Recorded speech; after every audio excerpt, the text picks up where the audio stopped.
Hello students, welcome to dream classes. आज आपका physics का टेस्ट नंबर 6 का लाइव टेस्ट शुरू होने वाला है। आप लोग इस सेशन को ज्वाइन करना ना भूलेंगे, क्योंकि आज का वीडियो जो है आपके लिए बहुत ही खास है। और इस वीडियो में आप स्टार्ट से एंड तक बने रहिएगा और वीडियो देखने के बाद आप कमेंट करना ना भूलेंगे, ठीक है। तो चलिए हम आज की शुरुआत जो करते हैं हम फिजिक्स के पहले क्वेश्चन से। देखिए, फिजिक्स का पहला क्वेश्चन जो है आपका बाइनरी और डेसिमल सिस्टम से लिया गया है, ठीक है।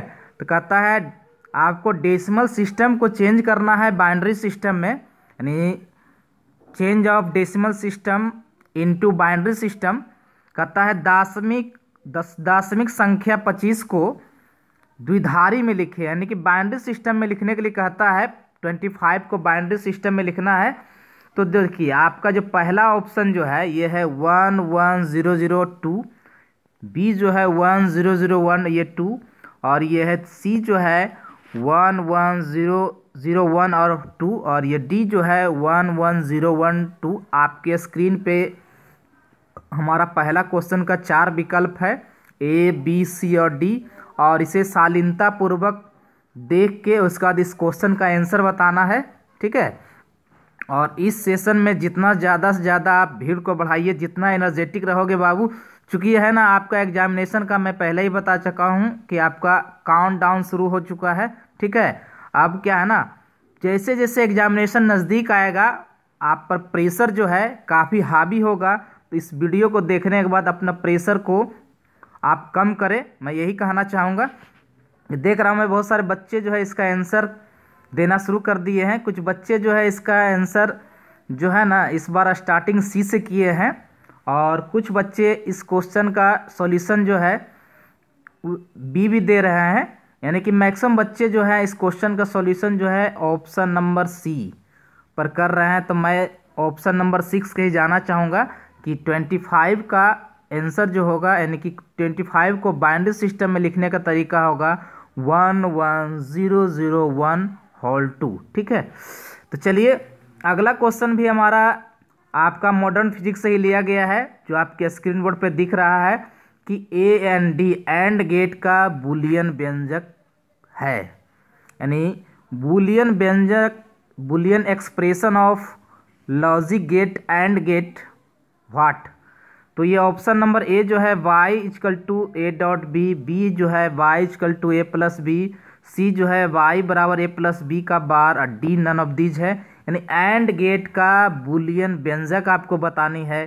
4 विकल्प आपके पास है, ए बी सी और डी। आपको बतानी है इन चारों विकल्पों में से कौन सा इसका आंसर होगा। और ये आपका मॉडर्न फिजिक्स में जितने भी लॉजिक गेट हैं उस पे बाबू एक ऑब्जेक्टिव तो आपका तय है, इस बार एग्जामिनेशन में आने वाला है, एकदम VVI एकदम होगा, साबित होगा। तो चलिए मैं देख रहा हूँ बहुत सारे बच्चे जो है इसका आंसर करना शुरू भी कर दिए हैं, और बहुत सारे बच्चे कुछ बच्चे आंसर सही भी कर रहे हैं, कुछ बच्चे आंसर गलत भी कर रहे हैं। तो चलिए मैं इस क्वेश्चन का आंसर बताना चाहूँगा कि एंड गेट जो होता है ये हमारा ये ऑप्शन नंबर ए जो है करेक्ट आंसर है, y equal to A into B, यानी कि ये हमारा मल्टीप्लिकेशन का एंड गेट शो करता है। चलिए हम क्वेश्चन नंबर 3 की ओर बढ़ेंगे, और ये क्वेश्चन नंबर 3 जो है कहता है तनुकरण का मापन किससे किया जाता है। ऑप्शन ए है डेसिबल, ऑप्शन बी है ओम, ऑप्शन सी है साइमन, और ऑप्शन डी है महो। इस क्वेश्चन में आप लोग का वेट करना चाहूँगा। क्वेश्चन आप लोग के सामने स्क्रीन बोर्ड पे आपके सामने इस प्रकार से है, तनुकरण का मापन किसके द्वारा किया जाता है। Option A decibel, option B ohm, option C siemens, option D mho. मैं देख रहा हूँ बहुत सारे बच्चे जो है इसका ऑप्शन करना शुरू कर दिए हैं, और बहुत सारे बच्चे जो है इस क्वेश्चन का सॉल्यूशन आपका कुछ सही भी कर रहे हैं, कुछ बच्चे गलत भी कर रहे हैं। कोई बात नहीं है ना। इस क्वेश्चन को देखिए, और ये सब में जितना भी लाइव टेस्ट आपका हो रहा है हमारे यूट्यूब चैनल के ड्रीम क्लासेज में, आप क्या करो उसे एक बार डाउनलोड कर लो, और एक बार सारा ऑब्जेक्टिव क्वेश्चन को है ना अपने नोट्स बुक में लिख लो, और फिर वही सब क्वेश्चन का आप प्रैक्टिस करोगे तो देखिएगा आपका ये सब जो क्वेश्चन है ना काफ़ी सिलेक्टेड क्वेश्चन है, और हमारी टीम जो है काफ़ी इस बार वर्कआउट कर रही है, काफ़ी हार्ड वर्क कर रही है आप लोग के साथ। ठीक है, चलिए मैं इस क्वेश्चन का सॉल्यूशन बताना चाहूँगा कि तनुकरण का मापन जो है डेसिबल के द्वारा किया जाता है। चलिए अब लाइव सेशन को आगे बढ़ाया जाए। ठीक है, तो क्वेश्चन नंबर हमारा देखिए क्या है। क्वेश्चन नंबर हमारा जो है ये 4, क्वेश्चन नंबर 4 जो है आपके सामने देखिए क्या है, आपके स्क्रीन पे देखिए क्या है। क्वेश्चन नंबर 4 कहता है समान धातु के, ये है क्वेश्चन नंबर 4 हमारा, समान धातु के 3 तारों के द्रव्यमान के अनुपात 1:2:3 है तथा उनकी लंबाइयाँ 3:2:1 के अनुपात में है, तो विद्युतीय प्रतिरोध का अनुपात क्या होगा। जरा क्वेश्चन एक बार फिर से कहता है समान धातु के 3 तारों के द्रव्यमान के अनुपात 1:2:3 है तथा उनकी लंबाइयाँ 3:2:1 के अनुपात में है, तो विद्युतीय प्रतिरोध का अनुपात होगा option A 1:1:1, option B 1:2:3, option C 9:4:1, option number D 27:6:1। ठीक है, जरा बताइए इस क्वेश्चन में आप लोग को वेट करना चाहूँगा क्योंकि ये क्वेश्चन मुझे काफ़ी खतरनाक लग रहा है आपके एग्जामिनेशन के लिए। चलिए अब है ना, मैं देख रहा हूँ बहुत सारे बच्चे जो है इसका आंसर, कुछ बच्चे जो है सही भी कर रहे हैं, कुछ बच्चे गलत भी कर रहे हैं। तो चलिए मैं इस क्वेश्चन का सॉल्यूशन आपको बताना चाहूँगा कि इस क्वेश्चन का सॉल्यूशन जो होगा बाबू ऑप्शन नंबर डी जो होगा करेक्ट आंसर होगा। चलिए हम अगले क्वेश्चन की ओर बढ़ते हैं और अगला क्वेश्चन जो है आपके स्क्रीन बोर्ड पे इस प्रकार से है। देखिए आपके स्क्रीन बोर्ड पे इस प्रकार से है क्वेश्चन नंबर 5। क्वेश्चन नंबर 5 देखिए क्या है, इसे ध्यानपूर्वक देखना है और मैं ये आपके स्क्रीन के सामने रखता हूँ। कहता है क्यूरी ताप वह ताप होता है जिससे अधिक ताप पर, यानी क्यूरी ताप वह ताप होता है जिससे अधिक ताप पर। ऑप्शन नंबर 4 विकल्प है आपके पास। पहला विकल्प है लौह चुंबकीय पदार्थ अनुचुंबकीय पदार्थ बन जाता है। ऑप्शन नंबर बी जो है ये आपका लौह चुंबकीय पदार्थ प्रतिचुंबकीय पदार्थ में परिवर्तित हो जाता है। और ऑप्शन सी है अनुचुंबकीय पदार्थ प्रतिचुंबकीय पदार्थ बन जाता है। ऑप्शन नंबर डी जो है अनुचुंबकीय पदार्थ लौह चुंबकीय पदार्थ बन जाता है। तो ये आपके सामने हमारा है, कहता है क्यूरी ताप वह ताप होता है जिससे अधिक ताप पर, यानी कि यहाँ पर सब्सटेंस का कन्वर्सन है आपका लौह चुंबकीय पदार्थ से अनुचुंबकीय में, या फिर लौह चुंबकीय पदार्थ से प्रतिचुंबकीय में, या अनुचुंबकीय पदार्थ से प्रतिचुंबकीय में, या फिर अनुपदार्थ से लौह चुंबकीय में। यानी 3 तरह का सब्सटेंस यहाँ पे आपके ऑप्शन में है। चलिए बताइए इस क्वेश्चन का सॉल्यूशन क्या होगा। और मैं बता देना चाहता हूँ आपके लिए एक आवश्यक सूचना है कि आपका जितना भी VVI क्वेश्चन जो है आपका, चाहे फिजिक्स में हो, चाहे केमिस्ट्री में हो, चाहे बायोलॉजी में हो, चाहे मैथ में, चाहे इंग्लिश, चाहे हिंदी में हो, वो सब केस क्वेश्चन हमारे यूट्यूब चैनल के ड्रीम क्लासेज पर उपलब्ध है। तो इस नोट्स को लेना आप डाउनलोड करना ना भूलेंगे। ठीक है, और ये सभी क्वेश्चनों का मात्र मूल्य जो है 499 रुपया है। ठीक है, विशेष मैं क्या कहूँ, चलिए अब मैं अपने क्वेश्चन पे आता हूँ। तो देखिए क्वेश्चन नंबर हमारा है 5 और देख रहे हैं बहुत सारे बच्चे जो है ऑप्शन करना शुरू भी कर दिए हैं। और मैं देख रहा हूँ बहुत सारे बच्चे ऑप्शन नंबर ए के साथ बच्चे जा रहे हैं, कुछ बच्चे बी या सी भी कर रहे हैं। तो चलिए मैं इस क्वेश्चन का सॉल्यूशन बताना चाहूँगा कि ऑप्शन नंबर ए जो होगा करेक्ट होगा। क्यूरी ताप वह ताप होता है जिससे अधिक ताप पर लौह चुंबकीय पदार्थ अनुचुंबकीय पदार्थ में परिवर्तित हो जाता है। ठीक है, तो चलते हैं अब अगले क्वेश्चन की ओर, अपने अगले पड़ाव की ओर बढ़ते हैं। देखते हैं कि हमारा अगला क्वेश्चन आपके स्क्रीन पे क्या है। तो देखिए मैं देख रहा हूँ कि ये क्वेश्चन जो है हमारा, क्वेश्चन नंबर 6 जो है ये हमारा प्रिज्म से लिया गया क्वेश्चन है, यानी ऑप्टिक्स से लिया गया क्वेश्चन है। कहता है छोटे आपतन कोण के लिए म्यू अपवर्तनांक वाले पतले प्रिज्म का न्यूनतम विचलन कोण क्या होगा। जाहिर सी बात है कि एंगल ऑफ इंसिडेंस जो है यहाँ पर लेस है, तो हमारा यहाँ पे डेविएशन एंगल ऑफ प्रिज्म जो होगा वो भी हमारा क्या होगा, लेस एंगल होगा। तो चलिए इस क्वेश्चन का ऑप्शन है आपके सामने, विकल्प नंबर ए में जो है 1 - म्यू इंटू ए, ऑप्शन नंबर बी जो है म्यू -1 इंटू ए, ऑप्शन सी जो है म्यू प्लस 1 इंटू ए, और ऑप्शन नंबर डी जो है 1 प्लस म्यू इंटू ए स्क्वायर। और ये काफ़ी VBI क्वेश्चन साबित होने वाला है आपके एग्जामिनेशन के लिए कि किसी पतले प्रिज्म में आपका न्यूनतम डेविएशन क्या होगा। तो चलिए, बहुत सारे बच्चे जो है इस क्वेश्चन का सॉल्यूशन करना शुरू भी कर दिए हैं। ऐसे मेरे हिसाब से मैं बता देना चाहता हूं कि इसका आंसर जो होगा ऑप्शन नंबर बी जो है करेक्ट आंसर होगा। किसी पतले प्रिज्म में छोटे आपतन कोण के लिए डेविएशन एंगल जो होगा, मिनिमम डेविएशन एंगल जो होगा म्यू माइनस 1 इंटू ए होगा। चलिए हम अगले क्वेश्चन की ओर बढ़ते हैं। क्वेश्चन नंबर 7 देखिए, ये क्वेश्चन भी बाबू है ना आपका VBI साबित होने वाला है एग्जामिनेशन के लिए बाबू। क्वेश्चन नंबर 7 कहता है पृथ्वी के चुंबकीय क्षेत्र का मान पृथ्वी के सतह पर लगभग होता है। जरा क्वेश्चन को फिर से सुनिएगा। पृथ्वी के चुंबकीय क्षेत्र का मान पृथ्वी की सतह पर लगभग होता है। Option number A 1 gauss, option number B 4 gauss, option number C 10⁻⁻4 gauss, D none of these. बताइए, ये हमारा क्वेश्चन का में 4 विकल्प है, ए बी सी और डी। इन विकल्पों में से कोई एक ही आंसर होगा, या तो ए होगा, या तो बी होगा, या तो सी होगा, या तो डी होगा। तो मैं देख रहा हूँ बहुत सारे बच्चे जो है इस क्वेश्चन का सॉल्यूशन करना शुरू भी कर दिए हैं। और इस क्वेश्चन का सॉल्यूशन बहुत सारे बच्चे जो है, अब मैं देख रहा हूँ कि ऑप्शन नंबर ए कर रहे हैं, और बहुत सारे बच्चे जो है लगभग मैं देख रहा हूँ ऑप्शन नंबर ए कर रहे हैं। चलिए मैं इस क्वेश्चन का आंसर बताना चाहूँगा कि ऑप्शन नंबर ए ही इस क्वेश्चन का करेक्ट आंसर होगा। चलिए, ये क्वेश्चन भी आपका VBI साबित होगा जी। क्वेश्चन नंबर 8 कहता है डायनेमो के कार्य का सिद्धांत किस पर आधारित है, यानी कि work of dynamo is based on.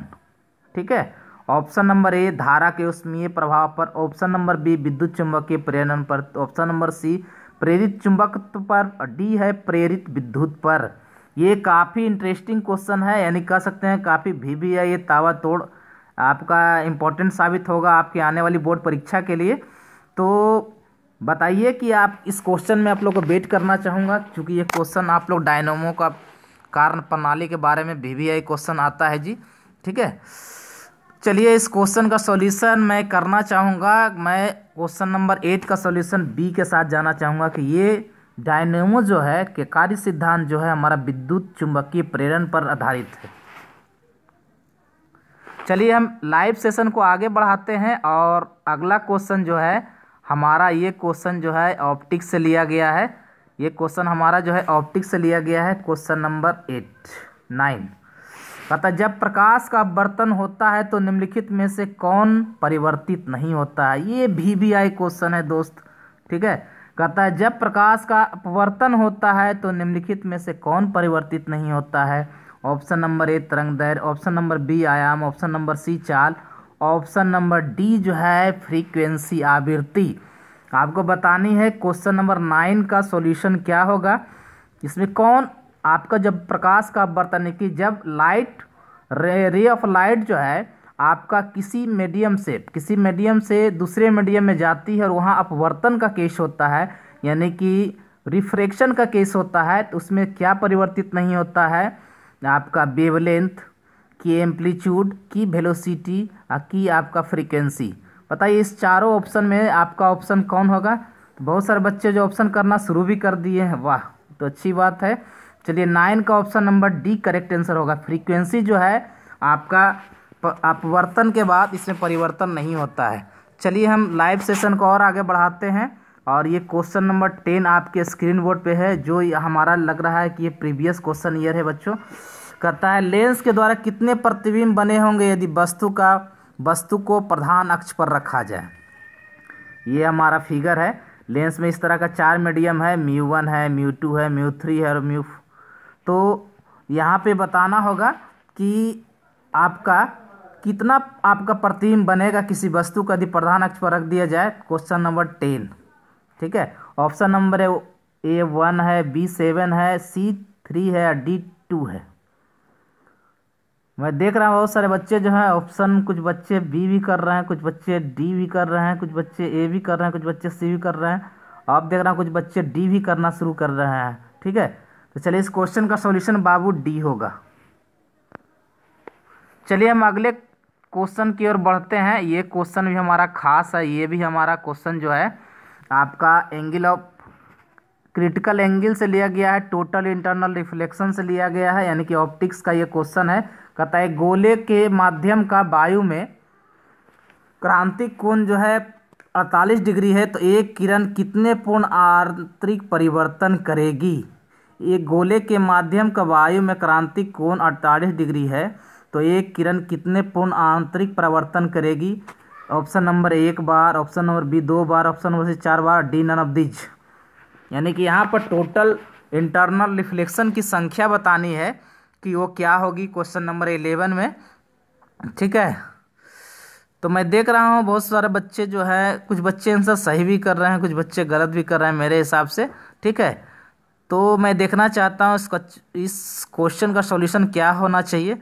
तो चलिए, बहुत सारे बच्चे जो है ऑप्शन सही कर रहे हैं। ऑप्शन नंबर डी जो है इसका करेक्ट आंसर होगा। चलिए, ये तो आप लोग को खास क्वेश्चन है बाबू। ये क्वेश्चन जो है ना 12, क्वेश्चन नंबर 12 जो है आपके लिए बहुत ही खास है। ये क्वेश्चन ऐसा क्वेश्चन प्रीवियस क्वेश्चन में आया हुआ क्वेश्चन है। कहता है कि जब दो फोकस दूरी वाले यानी कि दो लेंसों को, यानी 20 सेंटीमीटर माइनस 40 सेंटीमीटर फोकस दूरी वाले दो लेंसों के संयोग से बने एक समतुल्य लेंस की क्षमता क्या होगी। यानी कि यहाँ पर दोनों लेंस जो है कांटेक्ट में रखा हुआ है, और पहले लेंस का हमारा फोकस दूरी जो है 20 सेंटीमीटर है, दूसरे का माइनस 40 सेंटीमीटर है। तो आपको बतानी है कि दोनों कांटेक्ट में से एक हमारा इक्विवेलेंट लेंस की तरह ही कार्य करेगा। तो लेंस की पावर बतानी है, क्षमता बतानी है। ऑप्शन नंबर ए है 5D, ऑप्शन नंबर डी है 2.5D, ऑप्शन नंबर सी जो है -5D, और डी जो है -2.5D। ये क्वेश्चन आपका VVI आने वाला है। ठीक है, यानी कि ये आपका आ गया है ये क्वेश्चन आपके सामने। चलिए, क्वेश्चन नंबर 12 बहुत सारे बच्चे जो है आंसर करना शुरू भी कर रहे हैं, चूँकि ये मैथमेटिकल कैलकुलेशन करना होता है इस क्वेश्चन में, थोड़ा सा ऑप्शन आने में समय लगता है। तो बहुत सारे बच्चे जो है इस क्वेश्चन में हमारा बी के साथ जा रहे हैं। ठीक है, ऑप्शन नंबर बी के साथ बहुत सारे बच्चे जा रहे हैं। इस क्वेश्चन का ऑप्शन नंबर बी ही करेक्ट आंसर होगा। चलिए, अब आगे इस लाइव सेशन को आगे बढ़ाया जाए। और ये भी क्वेश्चन हमारा जो है ऑप्टिक्स से ही लिया गया है कि कांच से हवा में जाती प्रकाश किरण का क्रांतिक कोण न्यूनतम होता है लाल रंग के लिए, बी हरा रंग के लिए, सी पीला रंग के लिए, और डी जो है बैंगनी रंग के लिए। ये तो आप बचपन से ही पढ़े हो, है ना, कि क्या होगा इसका आंसर ऑप्शन नंबर। ठीक है, आप लोग पढ़े होंगे बचपन 8 क्लास में ही पढ़ना है दोस्त ये सब क्वेश्चन। ठीक है, चलिए, बहुत सारे बच्चे जो है ऑप्शन नंबर सही भी कर रहे हैं, कुछ गलत भी कर रहे हैं, लेकिन ज़्यादातर बच्चे जो है ऑप्शन नंबर डी के साथ जा रहे हैं। आप लोग पढ़े होंगे भीव गयोर बैनिया पिनाला। ठीक है, इसी से आंसर इसका जागृत होता है। तो इसका ऑप्शन नंबर डी जो है करेक्ट आंसर होगा बैंगनी रंग के लिए। चलिए, अब लाइव सेशन को थोड़ा सा और मज़ेदार बनाते हैं। और ये क्वेश्चन जो है आपके लिए बहुत ही खास है। क्वेश्चन नंबर 14 का निम्नलिखित में किसके फोटोन की ऊर्जा अधिक होती है। ऑप्शन नंबर ए दृश्य प्रकाश, ऑप्शन नंबर बी अवरक्त प्रकाश, ऑप्शन नंबर डी पराबैंगनी प्रकाश, और डी नन ऑफ दीज। आपको बतानी है कि 4 विकल्प है 14 नंबर में, ए बी सी और डी विकल्प है। तो इस विकल्पों में से कोई एक ही आंसर होगा, और वह क्या होगा ये आपके दिमाग में है, तो उसे डालिए और बताइए कि इसका आंसर क्या होगा। किसके फोटोन की ऊर्जा सबसे अधिक होगी। चलिए, मैं इस क्वेश्चन का सॉल्यूशन बताना चाहूँगा। ऑप्शन नंबर सी जो है बाबू करेक्ट आंसर है, 14 का सी। चलिए, अब लाइव सेशन को और ही रोचक बनाया जाए। ठीक है, और हमारा जो है ये लाइव सेशन में जो भी आपका क्वेश्चन होगा काफ़ी VVI क्वेश्चन होता है, और हमारी टीम जो है बहुत मेहनत कर रही है इस बार। ठीक है, चलिए, अब क्या है क्वेश्चन नंबर 15 जो है कहता हाइजेन के द्वितीय तरंग के सिद्धांत का व्यवहार होता है। हाइजेन के द्वितीय तरंग के सिद्धांत का व्यवहार होता है। 4 विकल्प है। पहला विकल्प है तरंगाग्र के ज्यामितीय नए स्थान प्राप्त करने में। ऑप्शन नंबर बी जो है तरंग के अध्यारोपण के सिद्धांत की व्याख्या करने में। ऑप्शन नंबर सी जो है व्यतिकरण घटना की व्याख्या करने में। ऑप्शन नंबर डी जो है ध्रुवन की व्याख्या करने में। तो बताइए, इन 4 विकल्पों में से आपका आंसर कौन विकल्प साबित होगा क्वेश्चन नंबर 15 का। तो बहुत सारे बच्चों मैं देख रहा हूँ कि इस क्वेश्चन का आंसर सही कर रहे हैं, कुछ बच्चे गलत भी कर रहे हैं। कोई बात नहीं है ना, लगे रहिए। तो इस क्वेश्चन का मैं सॉल्यूशन बताना चाहूँगा कि 15 नंबर का ए नंबर ऑप्शन क्वेश्चन होगा, आंसर होगा। चलिए हम अब अगले क्वेश्चन को की ओर बढ़ते हैं, ठीक है। और ये देखिए आपका ये क्वेश्चन जो है इंटरेस्टिंग क्वेश्चन है। करता है कार्तीय चिन्ह प्रणाली में सामान्य संकेतों में गोलीय दर्पण का सूत्र है। ऑप्शन नंबर ए 1/v माइनस 1/u बराबर 1/f। Option number B 1/v plus 1/u बराबर 2/r। और ऑप्शन नंबर सी 1/v माइनस 1/u बराबर 1/v माइनस 1/f बराबर 1/u। Option number D 1/v plus 1/u plus 1/f बराबर 0। बताइए, ये क्वेश्चन तो बहुत इजी क्वेश्चन है। क्वेश्चन नंबर 16, 16वां प्रश्न है आपके स्क्रीन बोर्ड पे। चलिए मैं देख रहा हूँ बहुत सारे बच्चे जो है ऑप्शन नंबर जो है ना बी के साथ जा रहे हैं। मोर देन 60% बच्चे जो हैं आपका ऑप्शन नंबर बी के साथ जा रहे हैं। तो ऑप्शन नंबर बी ही इस क्वेश्चन का करेक्ट आंसर होगा। चलिए क्वेश्चन नंबर 17, ये तो बच्चों लोग के लिए क्वेश्चन है, ये तो कोई ही बता सकते हैं। एक समतल दर्पण की वक्रता त्रिज्या होती है। Option A 0, option B 5, option C अनंत और डी नन ऑफ दीज। किसी समतल दर्पण की वक्रता त्रिज्या क्या होगी, यानी कि the radius curvature of plane mirror is. बताइए, ऑप्शन 4 विकल्प आपके सामने है। क्वेश्चन नंबर 17 है ये। चलिए मैं देख रहा हूँ बहुत सारे बच्चे जो है ना इस क्वेश्चन का आंसर सी कर रहे हैं। मोर देन 90% बच्चे जो है इस क्वेश्चन का सॉल्यूशन सी बता रहे हैं। तो इस क्वेश्चन का सॉल्यूशन सी ऑप्शन ही करेक्ट आंसर होगा, अनंत होगी। चलिए अब हम क्वेश्चन नंबर 18 की ओर बढ़ते हैं। और ये स्क्रीन बोर्ड पर आपके सामने ये रहा। एक फोटोन की ऊर्जा 1 MeV वोल्ट है और यह विद्युत चुंबकीय वर्णक्रम के किस भाग में स्थित होगा। ऑप्शन नंबर ए एक्सरे किरण, बी गामा किरण, सी सूक्ष्म तरंग, डी नन ऑफ दीज। इस क्वेश्चन में आप लोग का वेट करना चाहूँगा कि एक फोटोन की ऊर्जा 1 MeV वोल्ट है, तो यह विद्युत चुंबकीय वर्णक्रम के किस भाग में स्थित होगा। Question number 18। मैं देख रहा हूँ बहुत सारे बच्चे जो है ऑप्शन करना शुरू भी कर दिए हैं और इस बार स्टार्टिंग ए से किए हैं। कुछ बच्चे बी भी है, कुछ बच्चे सी भी है। तो चलिए इस क्वेश्चन का मैं सॉल्यूशन बताना चाहूँगा कि ऑप्शन नंबर ए जो होगा बाबू करेक्ट आंसर होगा, एक्सरे किरण। अब क्वेश्चन नंबर 9, क्वेश्चन नंबर 9 जो है इस क्वेश्चन को देखने के बाद माहौल गर्म होगा, ठीक है। कहता है विभवांतर V से त्वरित आवेश कण जिसका द्रव्यमान m एवं आवेश q है, तो द ब्रोगली वेवलेंथ क्या होगा जी। यह q/m, b जो है 2mq इंटू v का रूट, c जो है h/√2mv और d जो है h/2m/q/v। बताइए इस क्वेश्चन का सॉल्यूशन क्या होगा। क्वेश्चन नंबर 19 स्क्रीन बोर्ड पे है। बहुत सारे बच्चों जो है मैं देख रहा हूँ इस क्वेश्चन का आंसर बाबू डी नंबर करेक्ट आंसर होगा। अब देखिए ये क्वेश्चन भी आपके लिए बहुत ही खास है। यहाँ जो है ना थोरियम का परमाणु दिया हुआ है जिसकी परमाणु संख्या 90 है और परमाणु भार 230 है कि एक परमाणु में न्यूट्रॉन की संख्या पूछती है। ऑप्शन नंबर ए है 90, बी 140, सी 230 और डी है 320। ये 4 विकल्प है आपके सामने, ए बी सी और डी। पहला विकल्प 90, दूसरा विकल्प 140, तीसरा विकल्प 230 और चौथा विकल्प 320। चलिए बताइए इस क्वेश्चन का आंसर क्या होगा। क्वेश्चन नंबर 20 का ऑप्शन क्या होगा। फटाफट इस क्वेश्चन का सॉल्यूशन करना है।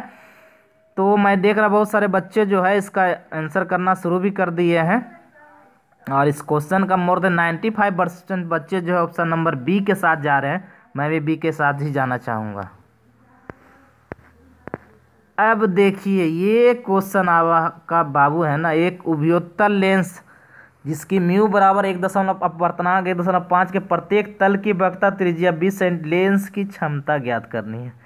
5 डायोप्टर, 10 डायोप्टर, 2.5 डायोप्टर और 20 डायोप्टर है जी। बताइए इस क्वेश्चन में वेट करना चाहूँगा। इस क्वेश्चन में सॉल्यूशन करने में समय लगेगा और समय को व्यतीत करना है वेस्टेज टाइम को पढ़ने में। चलिए, बहुत सारे बच्चे को मैं अब देख रहा हूँ, बहुत सारे बच्चे जो है ऑप्शन करना शुरू भी कर दिए हैं कि इस क्वेश्चन का सॉल्यूशन क्या होगा। जैसा कि स्क्रीन बोर्ड पे है क्वेश्चन नंबर 21। ठीक है, बहुत सारे बच्चे ऑप्शन नंबर ए के साथ जाना चाह रहे हैं, मैं भी ए के साथ ही जाना चाहूँगा। 5 डायोप्टर। यह देखिए क्वेश्चन नंबर 22। निर्वात से 6000 एंगस्ट्रम तरंग दैर्घ्य का एक वर्णीय प्रकाश का वर्तनांक वाले एक माध्यम प्रवेश करता है, तो इस माध्यम में उसका तरंग दैर्घ्य क्या होगा जी। 4500 एंगस्ट्रम की, 4000 एंगस्ट्रम की, 6000 एंगस्ट्रम की, डी 9000 एंगस्ट्रम। आपको बताने हैं क्वेश्चन नंबर 22 का सॉल्यूशन क्या होगा, फिर मैं इसका सॉल्यूशन बताऊंगा।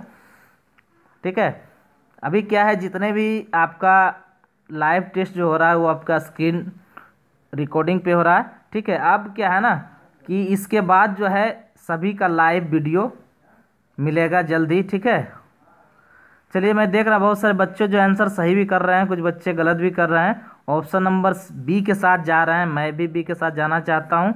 4000 एंगस्ट्रम।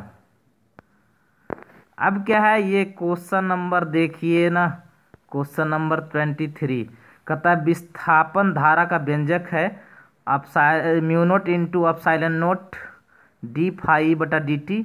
बी जो है mu naught into d phi E by d t, और ऑप्शन सी जो है epsilon naught d phi E by d t, और डी जो है d phi E by d t. विस्थापन धारा का व्यंजक बताना है। क्वेश्चन नंबर 23 आपके स्क्रीन बोर्ड पे है। इसमें 4 विकल्प दिए हुए हैं, ए बी सी और डी, और इन्हीं 4 विकल्प में से एक आंसर होगा। तो चलिए, मैं देख रहा बहुत सारे बच्चे जो है ऑप्शन करना शुरू भी कर दिए। ऑप्शन नंबर सी के साथ मैं जाना चाहूँगा।